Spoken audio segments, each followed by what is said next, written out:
Now, from Wish TV, your local news source, this is All Indiana Politics. Good morning and welcome to All Indiana Politics. I'm Garrett Bergquist. Phil is off for today. Let's start with that controversy that erupted this week surrounding the mayor of Zionsville. We've been following it most of the week. Zionsville Mayor Emily Stryon expressed her anger after the Texas school shooting, using foul language in online comments as she pushed for gun law reforms in Indiana and around the country. The result? A national discussion about whether she went too far as a public official. But it's a conversation she's not shying away from. And let's welcome in Zionsville Mayor Emily Stryon. Mayor, thank you for joining us. Let's begin. Tell us how this conversation got started.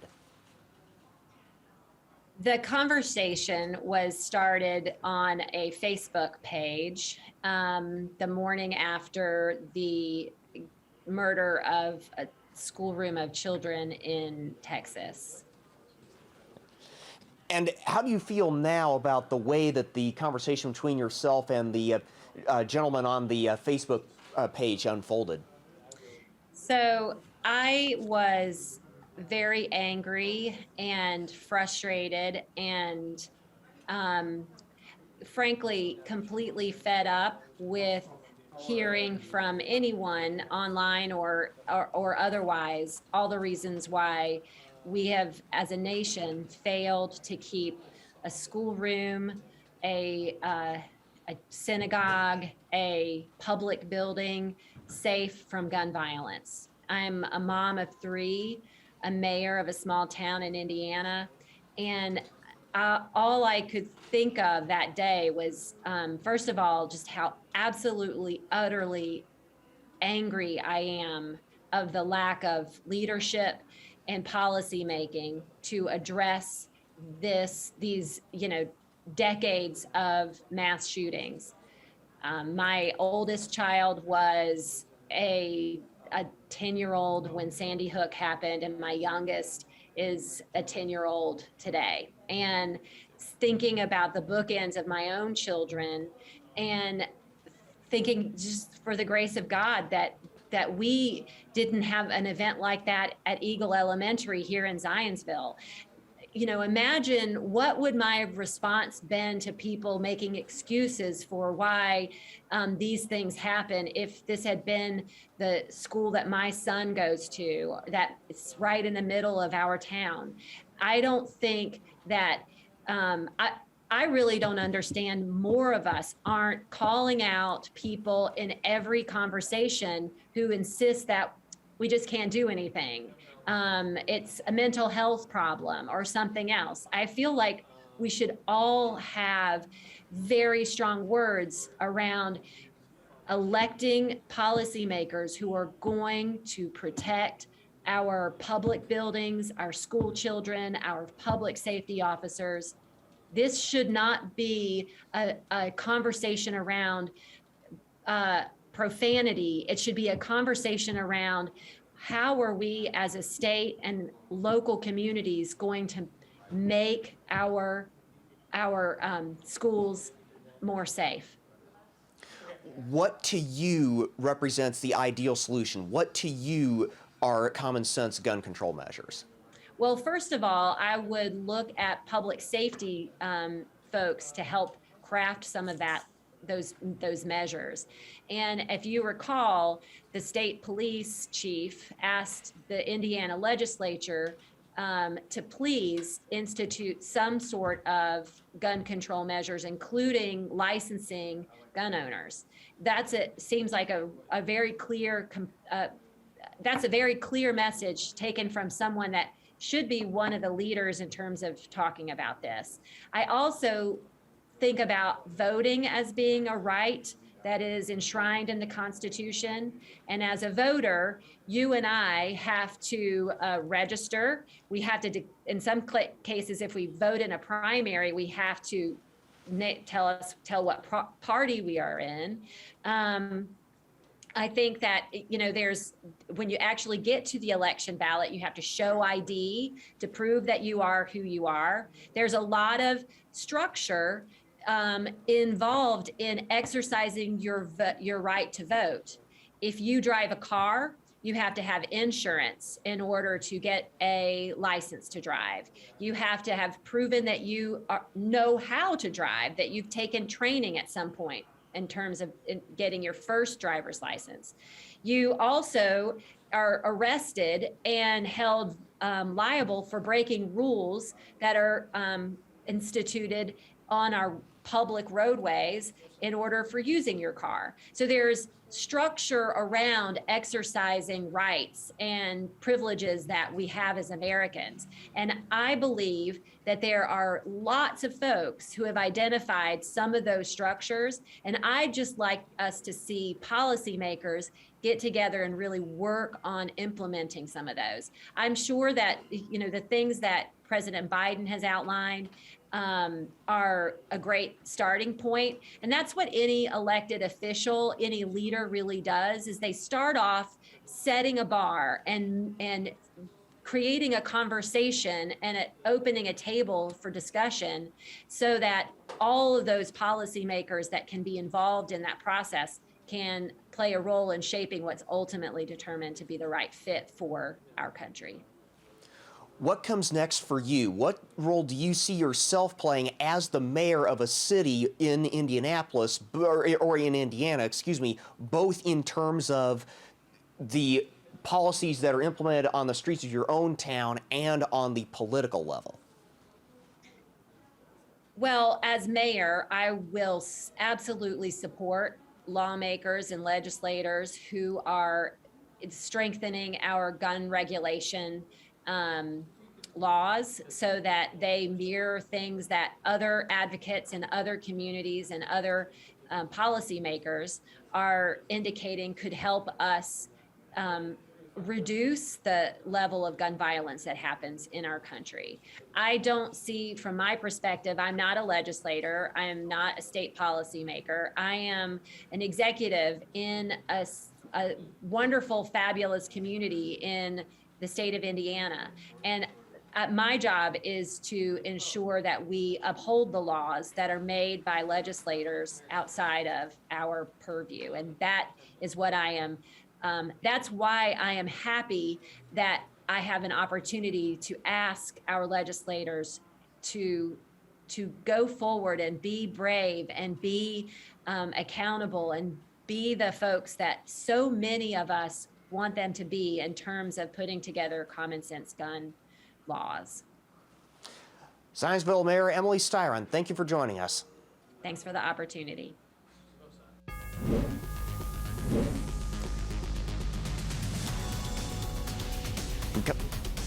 And coming up, we'll take a look at what the president had to say about guns last week, and we will bring in our expert panel to discuss.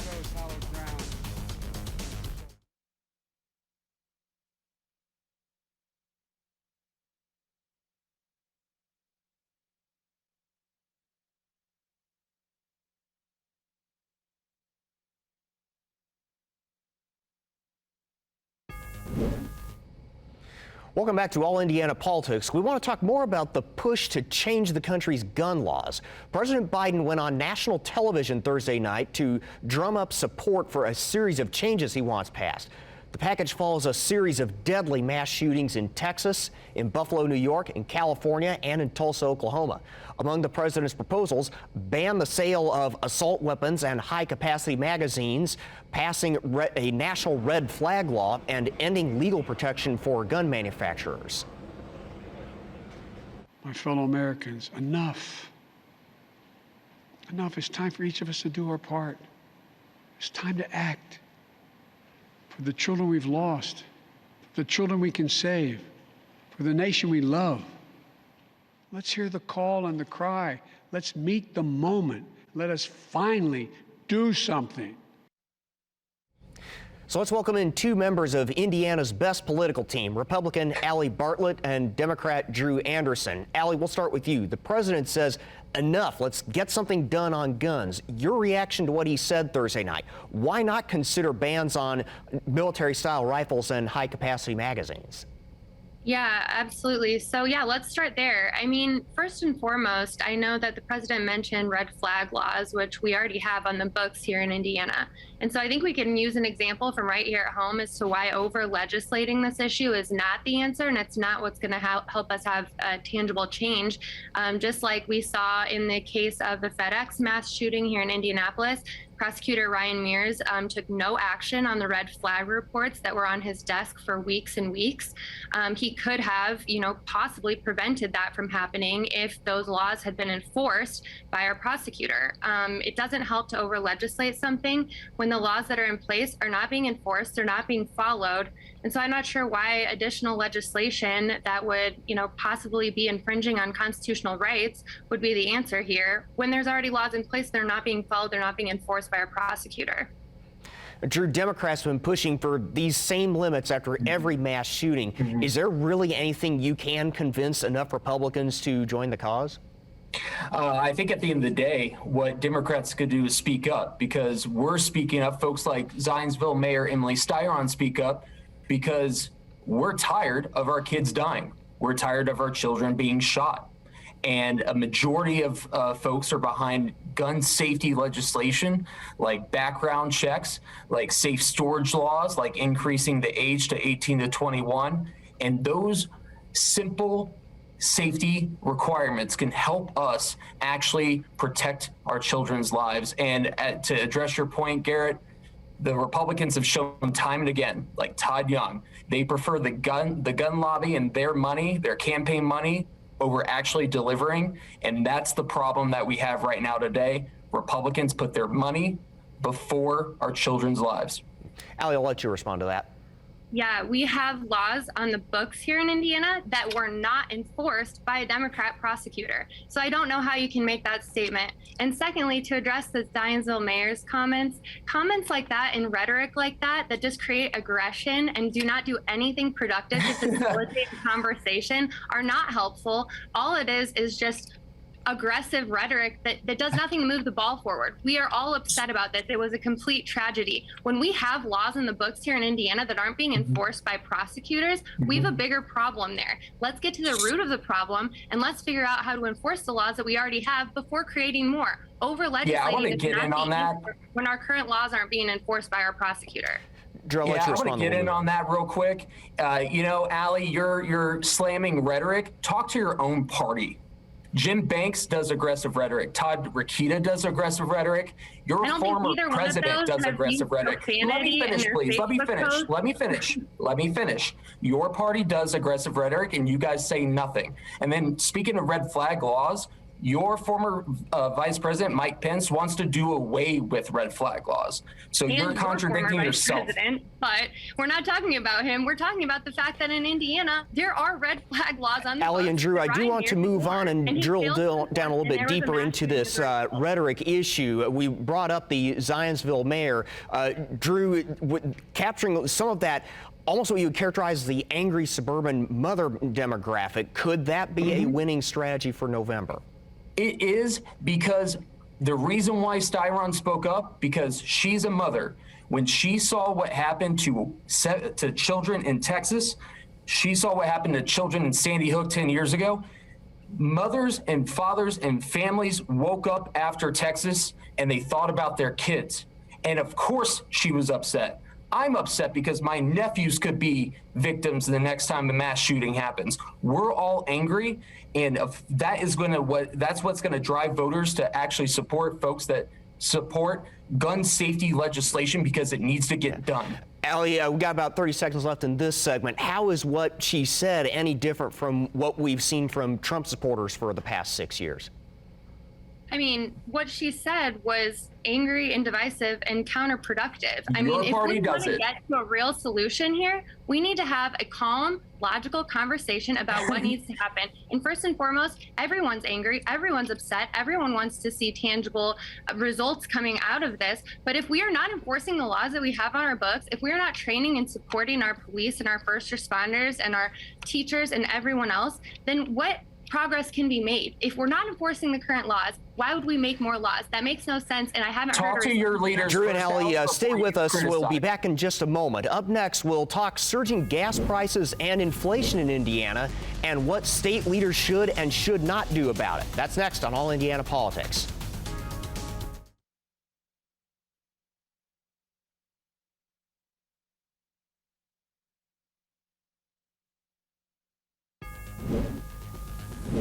Welcome back to All Indiana Politics as we welcome back Republican Allie Bartlett and Democrat Drew Anderson. Let's talk about gas prices now. Indiana saw the second largest jump in gas prices this week in the United States, topped only by Michigan. It's almost certainly we'll see a $5 per gallon average in the next few weeks. Governor Holcomb told News 8 again this past week he is not considering suspending the state's taxes on gasoline. So, Allie, let's start with you. If it's not taxes on gasoline, what should the governor be doing to give inflation relief? Yeah, so the talking point about suspending the gas tax, first and foremost, I do believe that taking that step is not the correct step to take here. Obviously, inflation is going to continue to rise. We've seen that. So we need to have a logical response to that instead of a quick, hasty reaction that could impact our state's economic certainty for years to come. What could be done is that we can take a look at other tax reductions and other tax relief for Hoosiers going forward, which I think is exactly what he and the legislative leaders intend to do. Drew, I'll let you jump in on this as well. I mean, government leaders can walk and chew gum at the same time, do short-term and long-term solutions. And the short-term solution is pausing the state's gas tax to give temporary relief to Hoosier motorists. 70 cents could be chopped off this gas price right now for Hoosiers, but Republicans say no. To make up for that revenue, we could use surplus dollars or American Rescue Plan dollars that's left over. Republicans are saying no. There is a short-term solution. Democrats are providing it. We are going out and talking about it, and it can happen, but Republicans are saying no. Yeah, we're saying no because a short-term solution could mean long-term impacts on the financial stability of our state. No, don't do, no, Allie, $6 billion surplus, we can fund it. And we have American Rescue Plan dollars is left over. We can fund it. You guys are saying no because you guys are stuck on your fiscal partisanship that everyday families do not care about. Let me jump in right here now. for just a moment. Do either of you think we will see this plan coming out soon, as in this week? A plan from Governor Holcomb? Yes. I think we're going to see traction on development of a plan. I think that what they're doing is they're having to give some logical thought to next steps, including consulting with legislative leaders and determining what the best outcomes are going to be here and when those things can be implemented just under, laws and regulations in the state. Allie said the key point right there. When we can do what? Allie said the key point right there, consulting with their consultants for election year gimmicks. They do not have a plan for Indiana's future, and you can look at all the statistics with our economy where we have the worst workforce one of the worst workforces in the nation, horrible quality of life. They try to spin everything as great here, but they're refusing to act on anything, and this is another example. We've created an economy. Drew and Allie, I do want to touch on one other topic here. One more question. On Friday, the Indiana Supreme Court ruled in favor of Governor Holcomb and against the legislature and Attorney General Todd Rokita in the emergency powers case. This is for both of you. Was this lawsuit worth it? Allie, we'll start with you. I mean, I think it's always worth it to take a look at constitutional law and be able to answer a question. If there is a question of constitutional law that needs to be interpreted by the court, that's what the Supreme Court of Indiana is there for. I don't think it was wasteful. I think it gave us some clarity and so that the legislature and the executive branch can make decisions on that basis moving forward. Drew, we'll give you the last word on this one. I mean, like literally every session, the Republicans do something that's unpopular, it makes no sense, and it wastes taxpayer dollars. This is another example. It's going to happen again every year because the Republicans literally have no agenda but a partisan one. Yeah. Well, I guess one final follow-up before we go. Is this an election-related move, Holcomb v. Rokita here? Absolutely not. No. I think we're answering the question of constitutional law. We're figuring out how we can proceed, and on that basis, we will move forward, and that's it. No, it's not. But one last thing. I know we're about to cut off. Happy Pride, everyone. Celebrate you. All right, we'll leave that here. Thank you so much. We'll be back in a moment. Take care. Take All Indiana Politics on the go with you. Download our podcast now. Part of the All Indiana Podcast Network and allindianapodcastnetwork.com.